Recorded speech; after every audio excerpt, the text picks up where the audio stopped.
Hi. ரோபோக்களின் அசைவு பொதுமக்களின் உணர்ச்சிகளை புரிந்து கொள்ளக்கூடிய திறன்.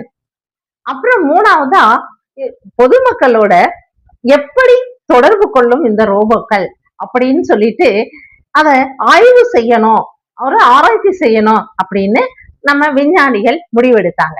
எங்க அப்படின்னா சைனாவுல. சைனா தானே எல்லாவற்றுக்கும் முன்னோடியா செஞ்சிட்டு இருக்காங்க. அப்படித்தான் இந்த ஆய்வை பண்ணணும்.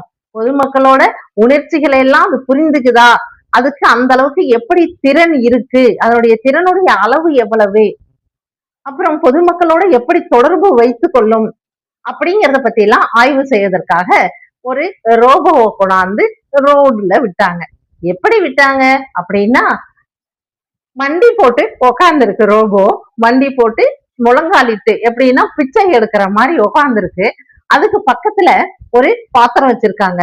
அதுல QR கோடு உள்ள ஒரு பேப்பரை ஒட்டி இருக்காங்க. அது பிச்சை கேக்குது. அந்த ரோபோ ரோட்ல போற வர்றவங்க கிட்ட பிச்சை கேக்குது. பிச்சை போடுற அந்த QR கோடை இது பண்ணி போடுறாங்கன்னு வச்சுக்கோங்களேன். உடனே தேங்க்ஸ் சொல்லுது. இந்த மாதிரியே இருந்துகிட்டு இருக்கு. இதுல போற போக்குல என்ன ஆச்சுன்னா, இப்படி பிச்சை எடுக்கிறதுக்கு கூட ரோபோ விடுவாங்க போல இருக்கு அப்படின்னு சொல்லி சொல்ற அளவு நெட்டிசன்களால இது பேசப்படுற பொருளா ஆயிடுச்சு இன்னைக்கு. ஆமா ஃப்ரெண்ட்ஸ், அந்த ரோபோ உட்கார்ந்து இருந்ததை நானும் டிவியில பார்த்தேன். நிறைய ரீல்ஸ் எல்லாம் கூட போட்டிருக்காங்க.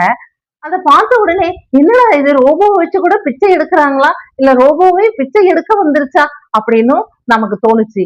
ரெண்டாவது என்ன சொல்லியிருக்காங்க தெரியுங்களா, ரோபோ தன்னைய சார்ஜ் பண்ணிக்கிறதுக்காக அமௌண்ட் வேணும் இல்லையா, அதுக்காக பிச்சை எடுக்க வந்துருச்சு போல இருக்குப்பா அப்படின்னு சொல்லி எல்லாம் ரீல்ஸ் போட்டிருந்தாங்க நம்ம நெட்டிசன்கள்.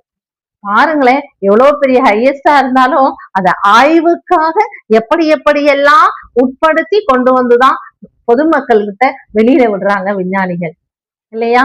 பொதுமக்களோட உணர்ச்சிகளை எப்படி அது புரிந்து கொள்ளக்கூடிய திறன் அந்த ரோபோவுக்கு இருக்கு, அப்ப அதனுடைய அசைவுகள் எப்படி இருக்கு அப்படிங்கிறத தெரிஞ்சுக்கிறதுக்காக தான் இந்த ரோபோவை இங்க பிச்சை எடுக்க வச்சிருக்கிறாங்க.